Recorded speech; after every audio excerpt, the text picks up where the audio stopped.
Hi, everyone. Welcome and thank you for joining us today for our test run of our first virtual bazaar. The Cultural Survival Bazaars are a series of cultural festivals that provide Indigenous artists, cooperatives, and their representatives from around the world the chance to sell their work directly to the US public. Today, we are doing a 1-hour test in preparation for our virtual bazaar that will be on July 25th from 12 to 4 p.m. We are hosting our first online bazaar so you can shop from and visit with some of your favorite Indigenous artists. Please mark your calendars and join us via bazaar.cs.org/live. Today, we will have the chance to see behind the scenes into the art making of Timoteo, a master weaver of the Inca people in Peru, and Mohammed, a master silversmith of Tuareg people in Mali. After these demonstrations, we will move on to our spotlight vendors who are selling their work, telling stories, and showing about how the items are made. Thank you to Domingo, Yuldora, Grace, and Rita for participating in this test run. We appreciate all of the effort that it takes to bring items to market, be it in person to the live bazaars or through photos and videos with online selling. Since 100% of bazaar sales go to the participating Indigenous artists, we're raising funds to support the event. Please donate at bazaar.cs.org/donate. So up next is a compilation of short videos about the bazaars and cultural survival. You'll have the chance to see the bazaars in action and even meet our executive director. Enjoy.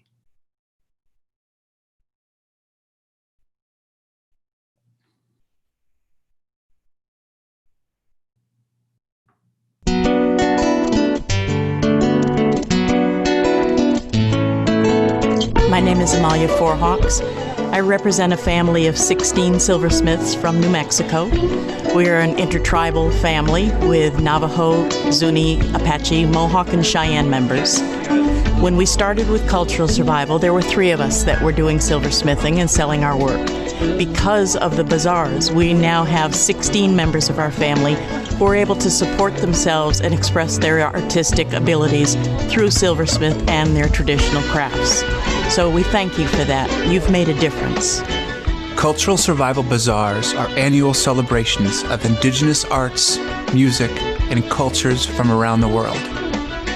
Presented in New England since 1982, these events feature Indigenous artists, community cooperatives, and performers selling their handmade artwork, demonstrating their traditional craft skills, and sharing their music.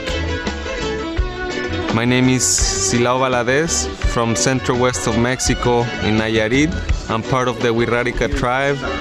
I'm a yarn painting artist, which is a traditional technique from that region. I also support and represent 150 families from the same tribe that I come from, who specialize in beaded sculptures, beaded jewelry, and the yarn paintings. And I want to thank you for making these events available for us and exposing the art of these very talented people. Yo me llamo María Schoch y mi comunidad se llama Cacería El Triunfo, Gil 2 de Sololá. El bazar nos ayuda a nosotras para comprar comida, para comprar ropa y para mandar sus hijos a la escuela, las mujeres. The exceptional handmade crafts showcased at the Cultural Survival Bazaars have brought crowds of loyal supporters from the New England area for many years. Serving as a vehicle for educating the public about Indigenous rights, fair trade, and environmental concerns, the bazaars attract people for globally minded shopping and the opportunity to learn more about Indigenous cultures. Proceeds support the artistic traditions of Indigenous communities and provide capital and sustainable income to individual artisans and their families.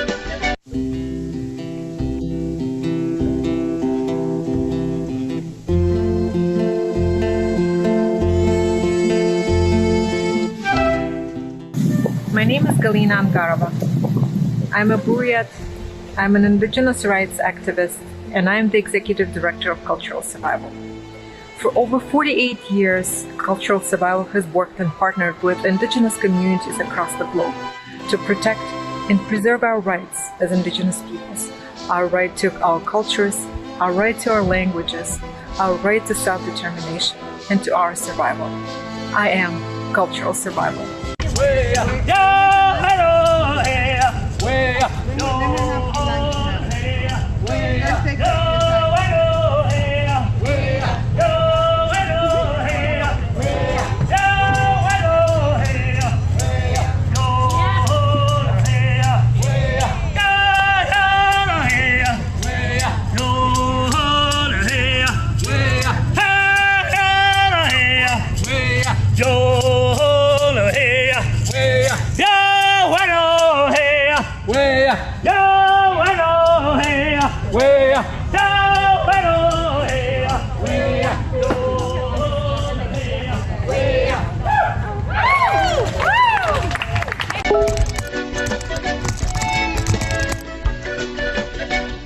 Yakuyo. Majita. Watoa. Wewale nnyo. Atios chiwarish. Yupaichani mashikuna. Wiliwan. Tuchiche.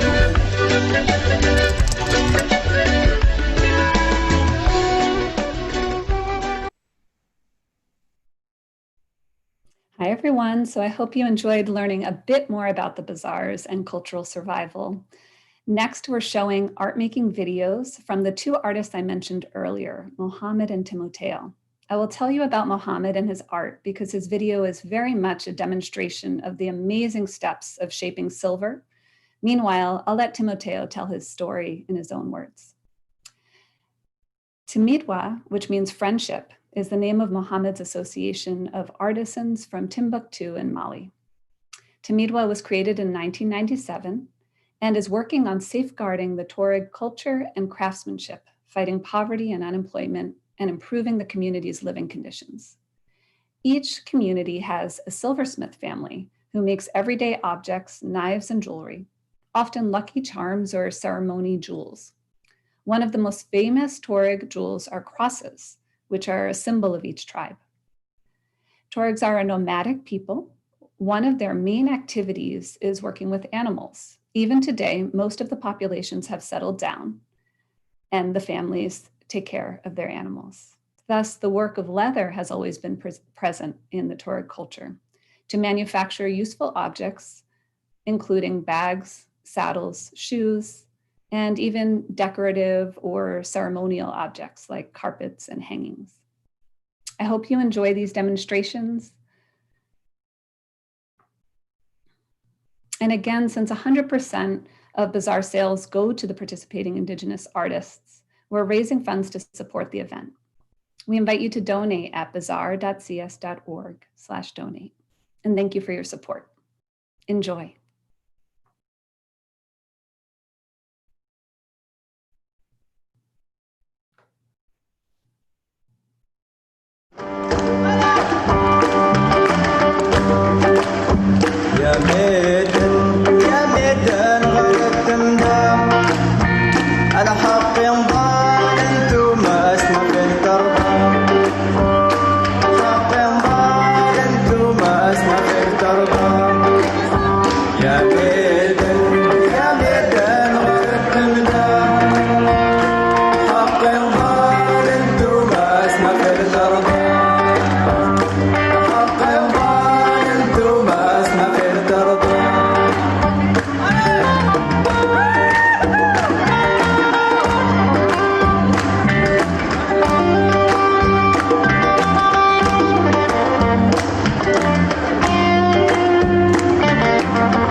Mateo Jarita Sacaca, nacido en el anexo de Santa Bárbara del distrito de San Pablo de la provincia de Canchis, Cusco.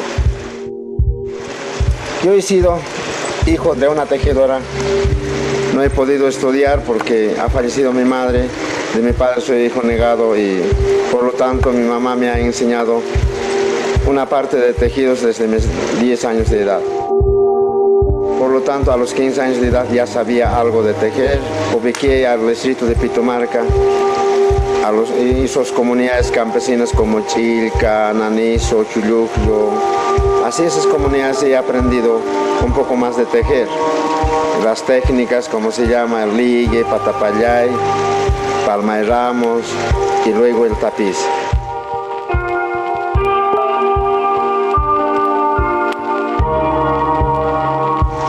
Antes yo era proveedor de tejidos para las tiendas del Cusco.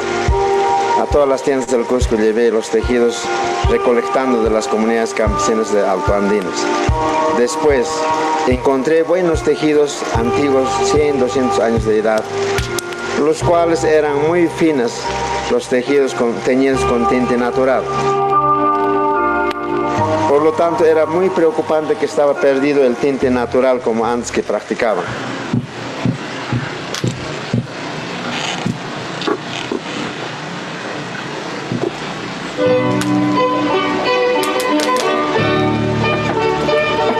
Hemos logrado, con tantos años de experiencia, hemos logrado de teñir esos colores con 100% natural. Ya logrando esto, los tintes hemos formado pequeñas asociaciones.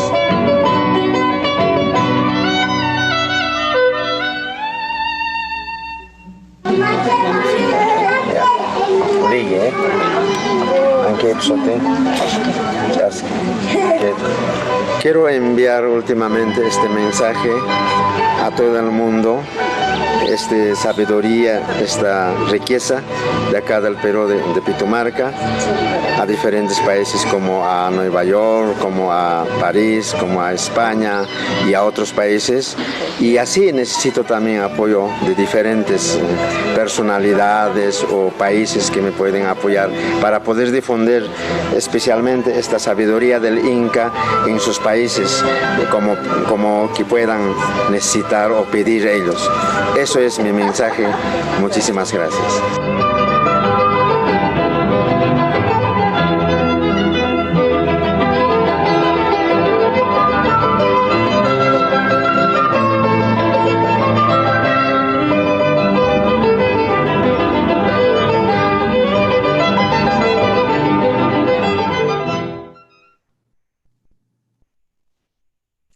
Next up, we have Ben, also known as Domingo, a wire sculptor from the Shona people in Zimbabwe. He makes sustainable wire sculptures by reusing materials, and each sculpture tells stories of family, friends, and dreams. His sculptures are playful, lifelike, and elegant. He shows amazing attention to detail and sells items from small keychains to large, high-end wall hangings. Domingo formed Domingo Artworks, a cooperative that operates out of Zimbabwe. And this unique cooperative makes beaded figurines from recycled fishing wire, Coca-Cola cans, and glass beads. The Shona culture makes up more than 5 indigenous tribes in Zimbabwe. And the Shona tribes are well known for these sculptures. Please enjoy your time with Domingo and consider donating to support the event at bazaar.cs.org/donate. Thank you and enjoy.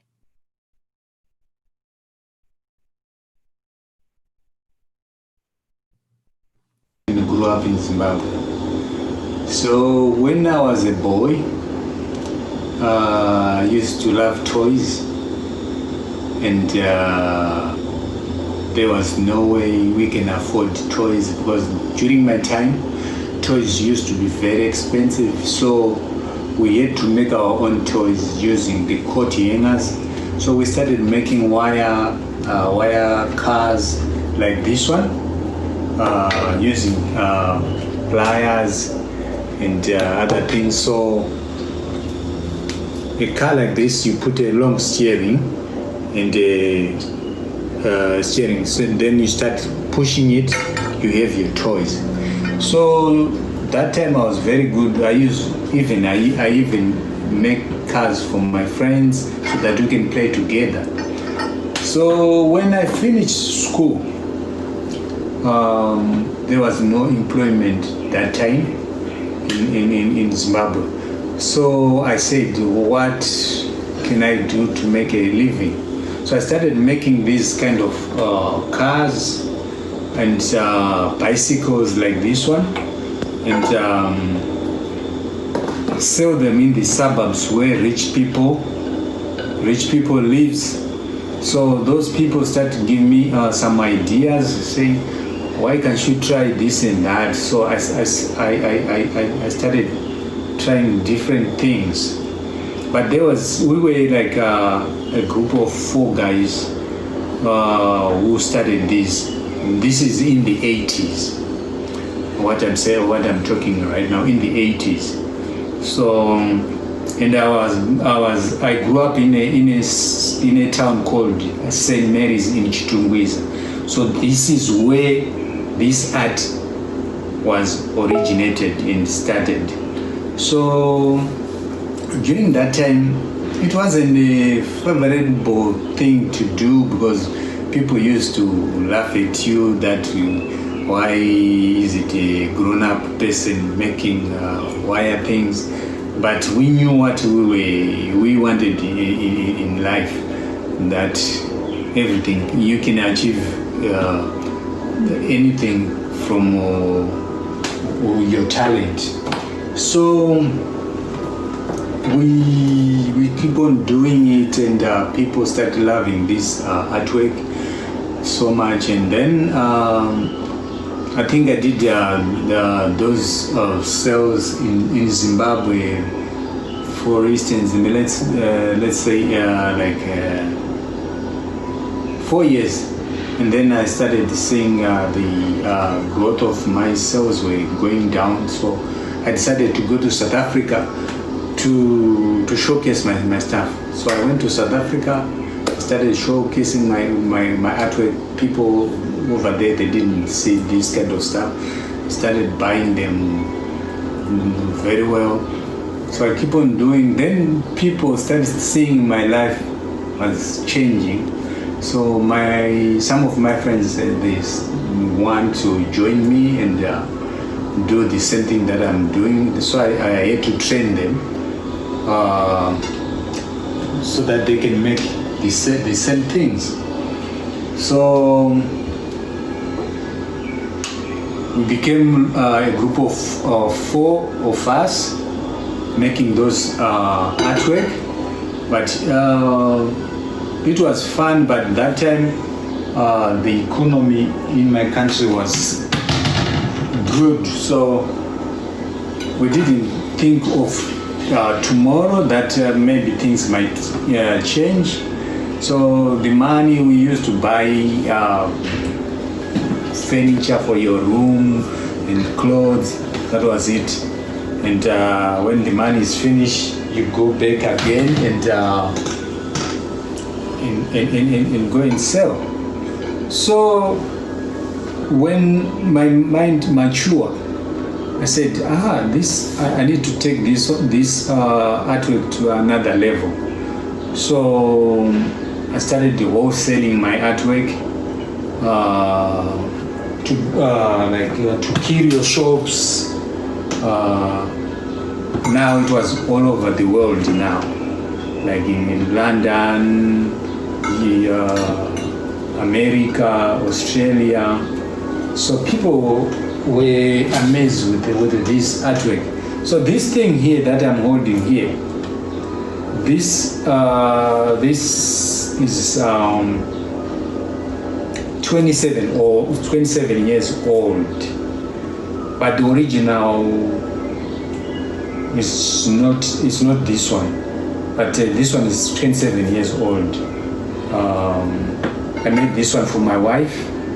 Wherever we go with this thing. She puts a fruit on this lovely thing. You can see this thing is marvelous. Even myself, I like it. When I gave her, when she smiles, it was something good for even both of us. So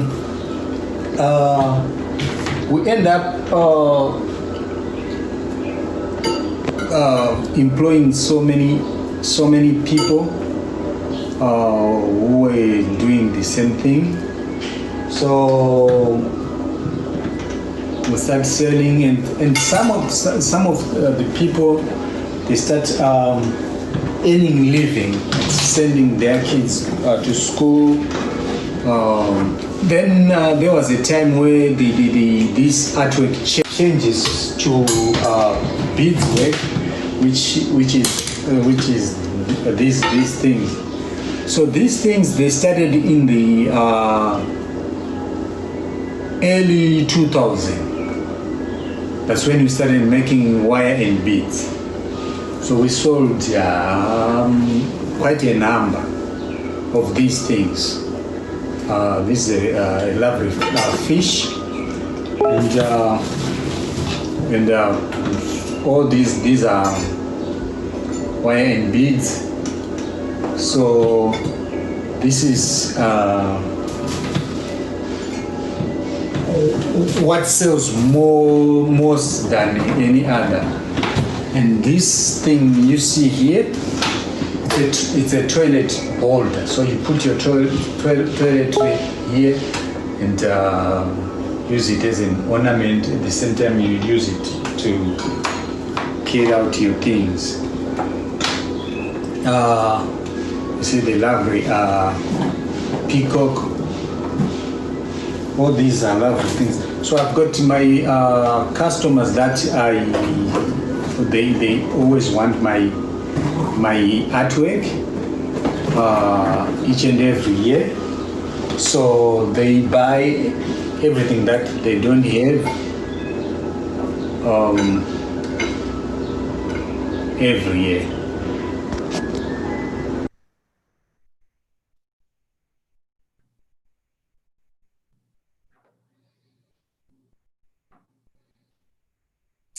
And next we have a video from the Jimenez family recorded in Quechua and Spanish.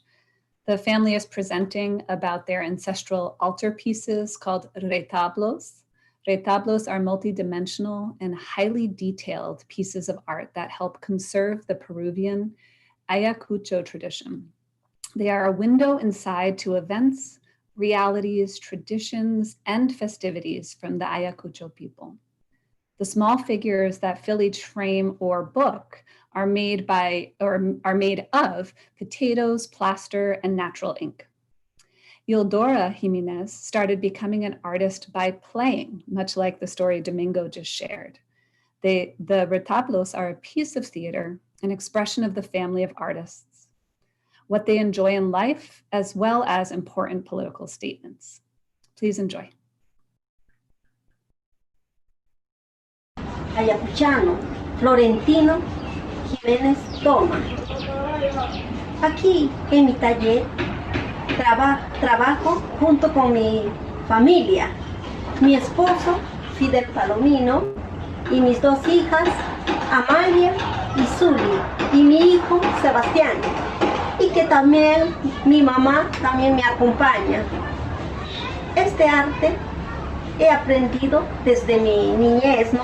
Este arte como jugando, como mi papá, mi mamá, todos trabajábamos en familia. Entonces para mí ha sido este arte aprender como jugando desde niña, jugando con las masas, preparando. Este arte he aprendido así. Para hacer este arte maravilloso se necesitan los materiales. Nosotros ahora voy a explicarles este arte se utiliza, ¿no? Vamos a hacer ahora de la papa, porque se puede hacer también con el maíz, con la cebada, con el trigo, con el plátano, con la yuca. Depende de cada artista, pero es siempre la tradición de mi papá nos ha enseñado más con la papa. La papa se va a sancochar. Una vez sancochado y pelado, que aquí lo tengo, voy a mezclar con el yeso. Con el yeso. Una vez ya mezclado esta masa de papa con el yeso, tiene que tener una elasticidad, ¿no? Como para poder trabajar y hacer las figuras. Como aquí mi hijo está haciendo ya una figura. Pero para hacer todo esto se necesita son dos materiales principales, que es el cuchillo y un palito. Con esto se va a hacer la figura, se moldea la figura. Aquí ya lo tengo, una figura hecha.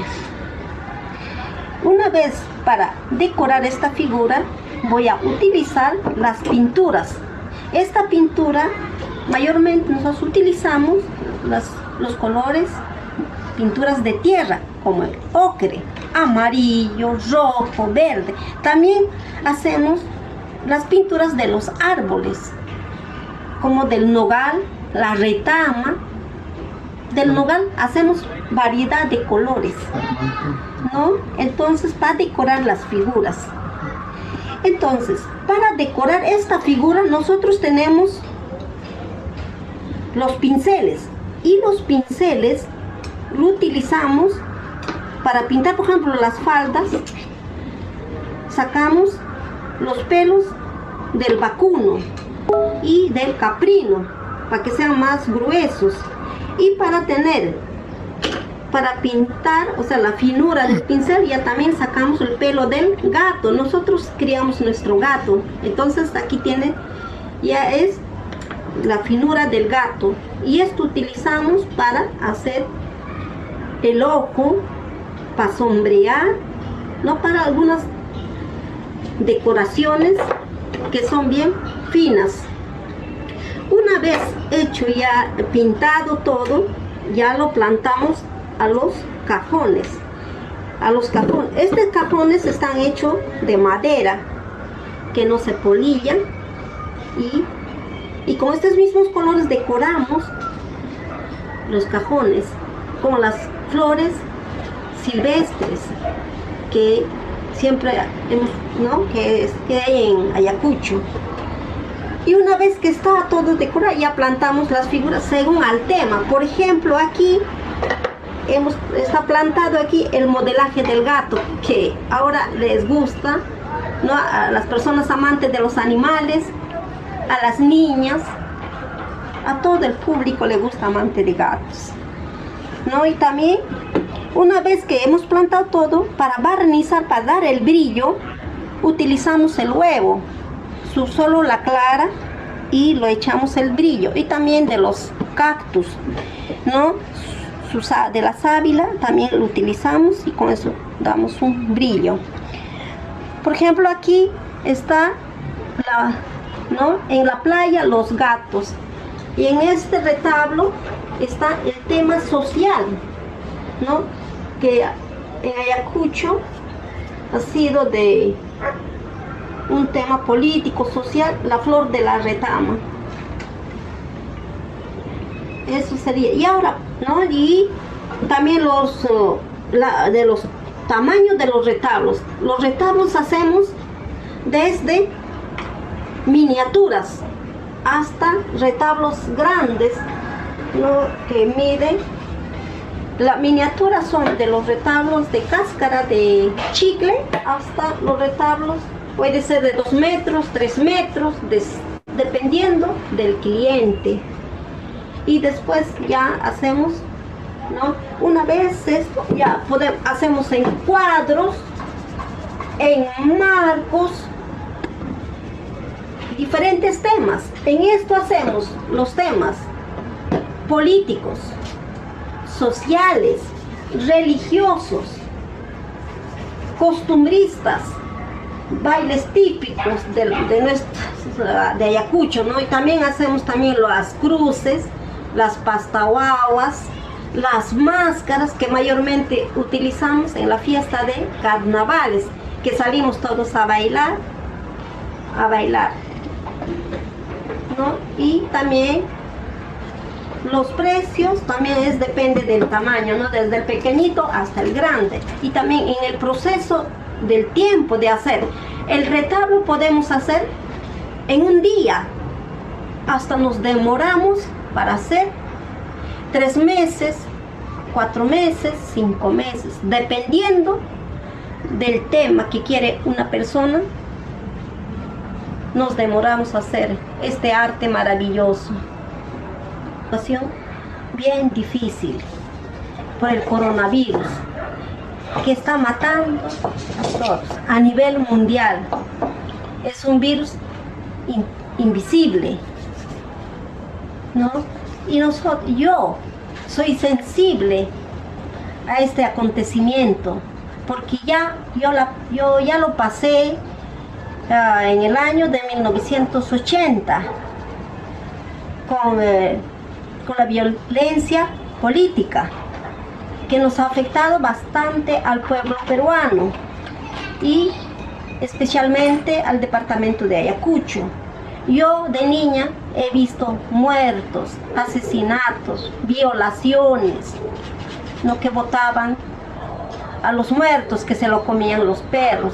Entonces yo ya he pasado esta situación, pero ahora estamos afrontando a un virus invisible que está matando, que estamos pasando una situación bien difícil, ¿no? Como yo soy bien sensible, que hemos plasmado mi arte de esa violencia política en mi arte, he plasmado. Ahora yo estoy plasmando el coronavirus en mi arte. Debido a esta pandemia, he accedido a las ventas virtuales, mi arte. Ñuqamkani Eleudora Jiménez Quispe, Taitaiñataqmi Florentino Jiménez Toma, hatun arte, gran premio chasquejmi taitaija, ritablista, Ayacuchano, Perú. Ñuqam kay wasipi taller kaypim llankaniku Jusaywan Fidel, warmi wawaykuñataqmi Danica, Amalia, Zuli y qhari wawayñataqmi Sebastián. Mamaypas compañawanraqmi, paypas yanapawanmi ruayta. Entonces kaypim ñuqayku y kay artitam kay retablutam ruwaniku nawan papatan, no, kunan yachachisaykichik imaynata ñuqa ruwani kayta. Papatam yanuni ruspayñataqmi chaquruni yisuwan, chayllataqmi ruwanapaq hina amallunpay chakinanpaq sumaqllawan ruwaruni figurakunata, runachakunata. Kay runachakunam kaypi ruwasqaña kachkan. Chayna tukuruspayñataqmi pintani. Pero kay pinturakunañataqmi allpamanta, sachamanta, nugalmanta, ritamamanta, cuchinillamanta chay tunamanta chay jorjoni cuchinillata chaymantam ruwani chay pinturakunata y kay figurachakunapaq ruwaynaypaq ñataqmi kayllata utilizani o sea kay cuchilluchawan kay paluchallawan ruwan chay chukchanta chay vacapamantam kayta ruwani y kayñataqmi cabrapamanta chaymi chay walichankuna pintanaypaqmi chay cabramanta chay vacakunamanta chay turukunamanta chay walichankuna punchuchankuna pintanaypaq kay ñataqmi uchuyllañu chayñataqmi misipa piluchanmanta chay misipapa ñataqmi chay lumuchanmanta hurquta chay ñawi pintanaypaq kay decoranaypaq kay chakunapa adornanaypaqmi chay llañu pinsilchi chaymanta ñataqmi chay tukuruspayñataqmi pintaparuni kay plantaparuni kayman entonces chay cajunitaypa kay cajunkunañataqmi ruwani chay madiramanta allin mana pulillananpaq kaypiñataq kachkan huk maticha chay matichamanmi kayna figurachakunata plantaruspaymi plantaruni ñataqmi chay turupa nanmantam cuirumanta chay nanmantam wasanmantam hurquspayta tukuy tuta timpuchiniku chay gumanmi lluqsinqa chaywanmi plantaruspayku chaymantañataqmi barnisanaypaq runtutañataq chay clarachallanta chaywan barnisaykuniku chaymantañataq chay altupiñataq chakrakunapi kan cactuskuna chaykunamantañataq chay sabilachankunata hurquspayku chaywan barnisaniku kaytañataqmi ruwaniku uchuychamanta hasta hatunkama chay uchuychamanta ruwaniku hasta hatunkama kanman iskay metro 15 metro munasanku rayku chaytam ruwaniku chaymanta ruwaniku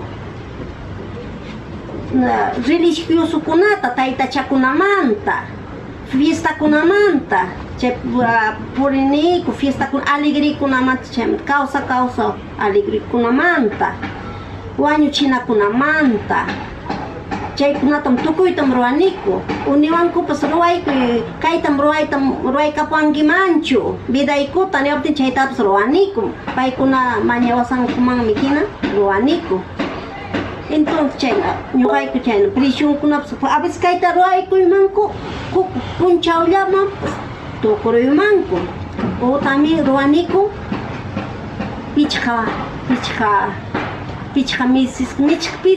killamanpas tukuniku chayna tawapi suqta killapas chaynam tukuniku sasa ruwaychayuqmi chaynam ruwaniku chaymanta kunanñataqmi kachkanchik pasachkanchik malta kay unquywan kay coronaviruswan lliwchatam munduta atakawachkanchik wañuchiwachkanchik kay uchuy viruscha mana rikunchichu chaymi lliwta sufrichiwachkanchik kay por ejemplo kaykunami wawaymi haruwachkan coronavirus chaymi ñuqayku respecto ñuqayku yumpayta sufriniku sensible kaniku sufriniku chay paypis kunan kay artista ruwachkaniku wañuchkan coronaviruswan chay viruswan kunan chaynam kakuchkan lliw pasakuchkanchik sensible kanchik pero ñuqaqa kaytaqa pasaruraniñam kayna violencia política kay pero ninchip sufripusanchik pasayta kara lliw runakuna wañuraku allqukuna mikuraku chaytam pasaraniku ñuqayku chaymantam ayakuchunmanta Limaman ripukamuraniku kunanñataqmi kay coronaviruswan chayna sufrichkanchik entonces lliw entonces kunan ñuqayku sufriniku chaykunata hawaspa kunan ruwachkanikuñam kay ritabluykupi coronaviruspa chaymi kaypi nichkayki paypin kachka wañu ñuqayku kunan venta virtualman yaykuchkaniku chayta kunan yachachkaniku venta virtualman.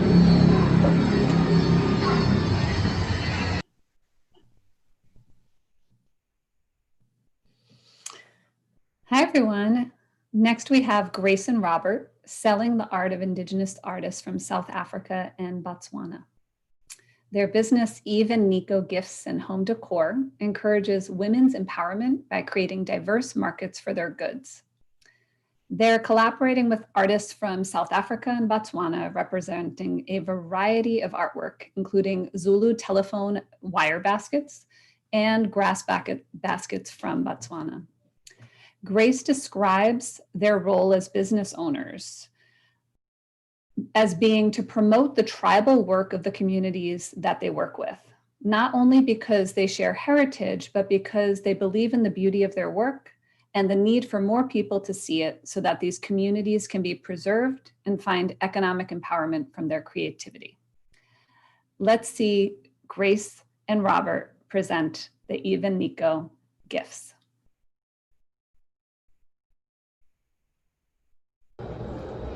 My name is Grace Basemera, the CEO and founder of Eve and Nico Gifts and Home Decor.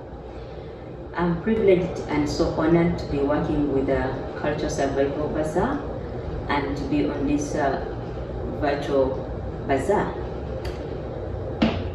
We represent various women and men in Africa who do these beautiful handmade products representing their culture. Culture is very important because when they represent their culture and we market their products here, that means their culture is presented even globally. We work with a group of women in Durban, South Africa, who produce these beautiful salad servers. They're made out of, they're hand beaded, and they're made in either multicolors or black and white. They're very beautiful, they're durable. They use the bamboo wood or bamboo tree to hand bead these salad servers. We also work with women who produce these beautiful made out of natural grass. It's also made in South Africa.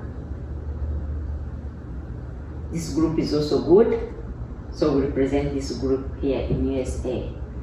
We also work with a group of women who produce these beautiful boxes. We call them the click boxes. These boxes are made out of recycled plastic bottles. This is the group of women, part of it that we work with, and I'm right here. So this can be used as a pen, pencil holders, or toothbrush, toothpaste in the bathroom. It can also be used as a planter. So you can put in water here and it can contain the water because inside is still a plastic bottle. We only work with the outside of it and everything is hand painted. And you can close it if you want it closed. This is how it looks when it's closed. And it has a locking button like this.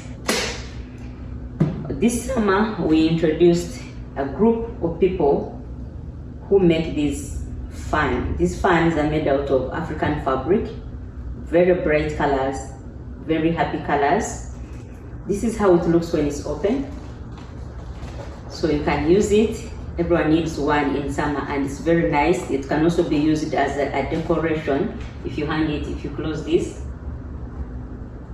like this, you can hang it in your living room or on your dining, but then when you're going out, you use it as a fan and it can be folded to be portable so that it's easier to carry in your handbag. Even if the bag is small, this will still fit in your bag. So we do a variety of colors of fans. And then we work with another group of women that produce these beautiful handmade telephone wire baskets. They do from bracelets. This is the bracelets, how it looks like. It coils around your wrist. This is one bracelet. So when it coils like this. Yeah, okay, like this. It fits every wrist, so it adjusts according to someone's wrist. Sorry.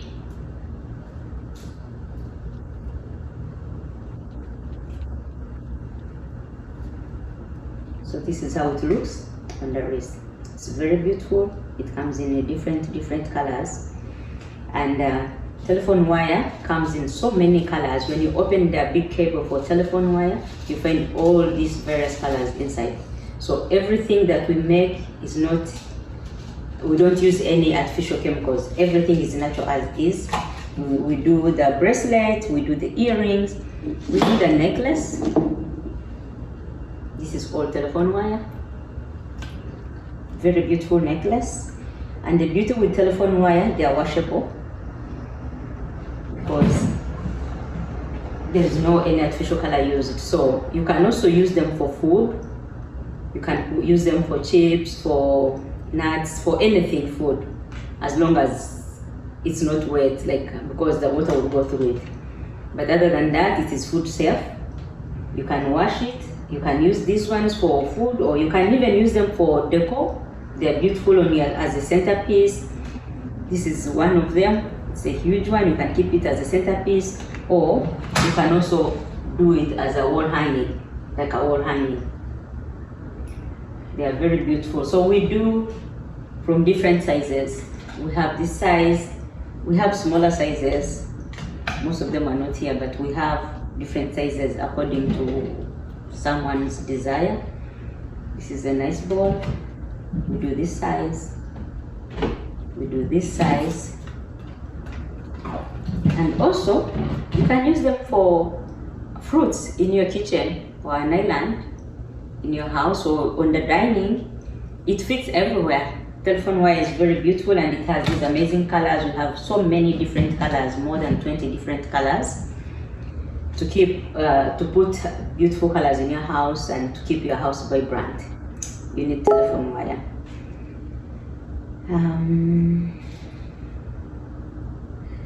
What else? I think that's it. Even Nico is privileged to work with cultural survival and to present all these different cultures in Africa, to create market for their products out of Africa here in USA. So every item bought from Ivan Nico helps an artisan or our artisans to put food on their table and to send their children to school. Cultural survival has helped us to promote more of their products, and which has helped our groups to at least sustain and have stability in their finances. So we thank you, Cultural Survival. Thank you for promoting our artisans, and thank you for working with us. We are so privileged that we've been working with you, and this has improved our communities back home in Africa to survive. We are so privileged, and thank you for supporting us.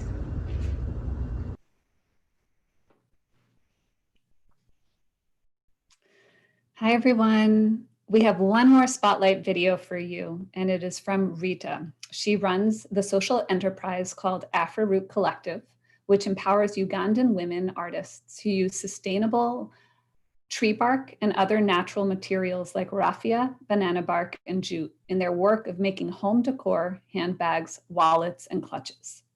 Rita highlights talented Ugandan women who experience social, economic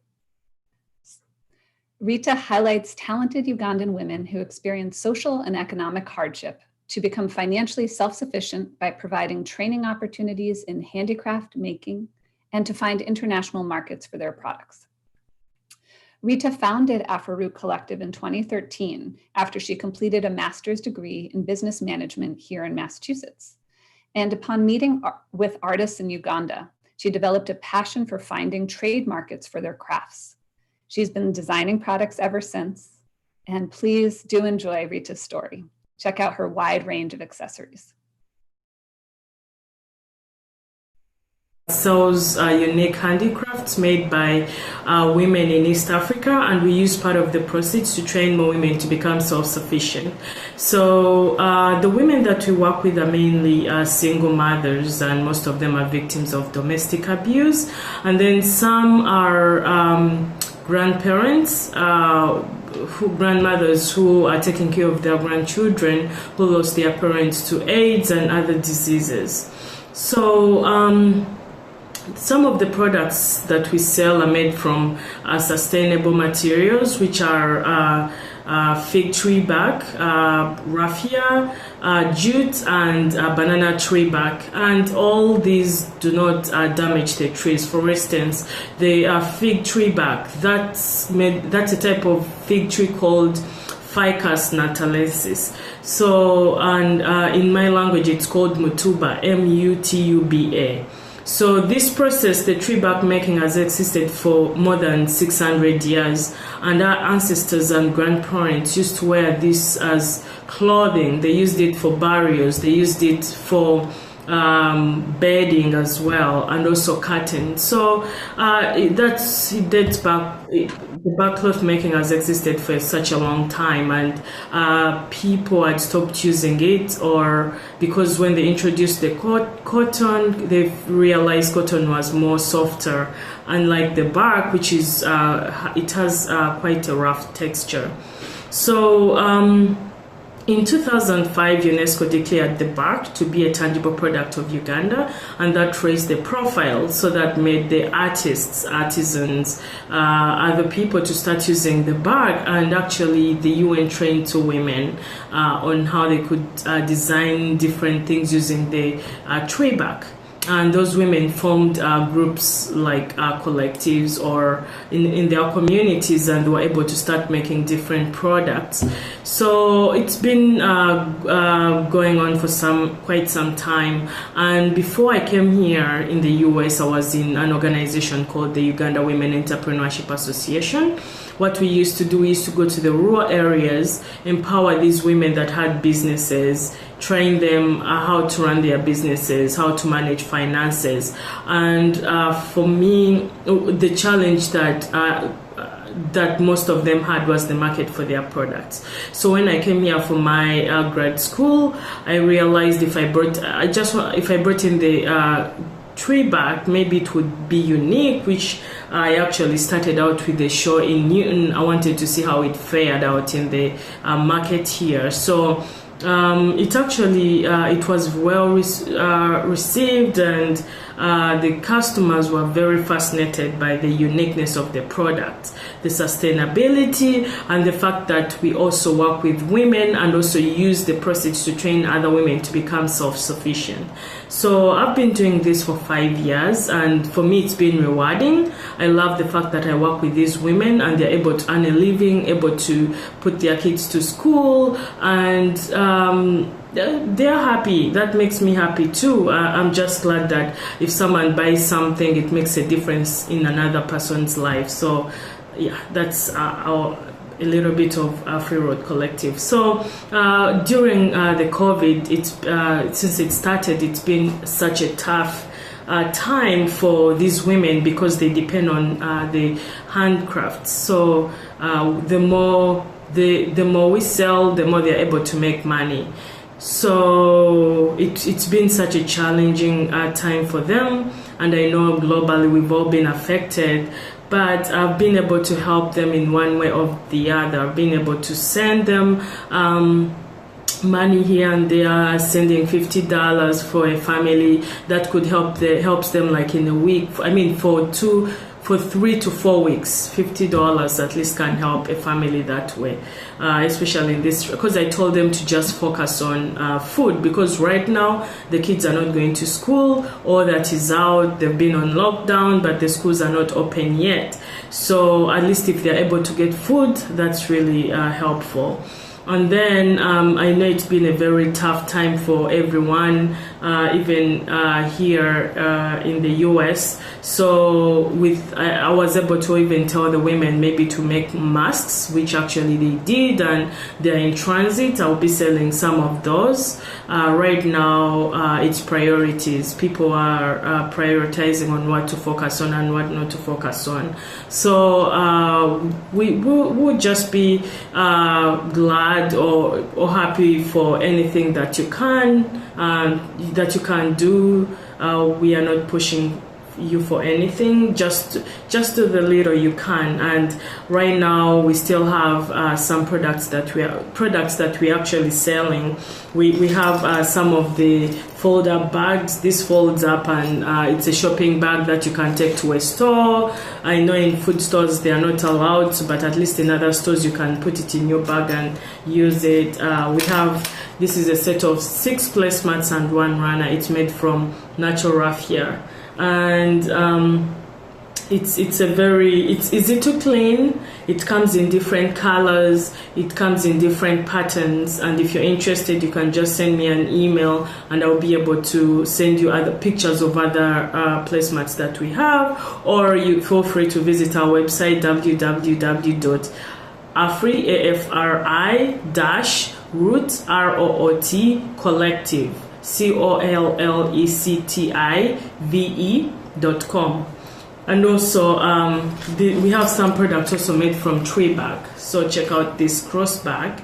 This is a very nice cross bag. It's bigger in size. You can put your phone, your keys, and it also has a small pocket inside with a zipper. And then we have this is our new product. It's a handbag. So I know some of you have seen the design, but we had it in the backpack, which we still have. But at least this is a handbag that this is one of the new products we have. We have a lot of things. We have a lot of items on our website. Feel free to check it out. And if you have any questions, just send me an email. You can give me a call on 978-930-1502. Again, 978-930-1502. And then if you're interested in the colorful hat, this is good for the summertime. So, hey, just if you're in position to, would really appreciate your help. You can help in any way you want, but we are really appreciative for your loyalty over the years, especially through Cultural Survival. We've been able to grow since. Been doing this for 5 years. We've been able to grow, and that's been so helpful. So thank you so much for everything, and I'll look forward to hearing from some of you. Thank you. Bye.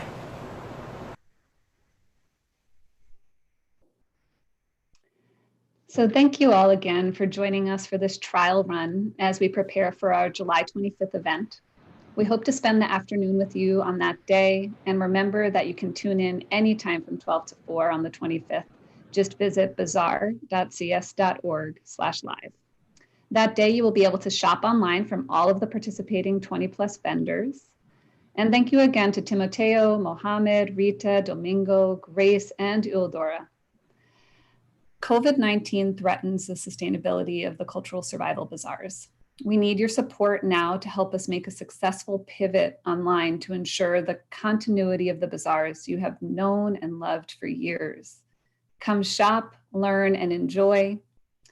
Since 1972, Cultural Survival has advocated for Indigenous peoples' rights and supports Indigenous communities' self-determination, cultures, and political resilience. The bazaars play a key role in this work, as art is central to culture and economy for Indigenous communities. You are invited to donate at bazaars.cs.org/donate. And thank you again so much for joining us. Have a wonderful afternoon.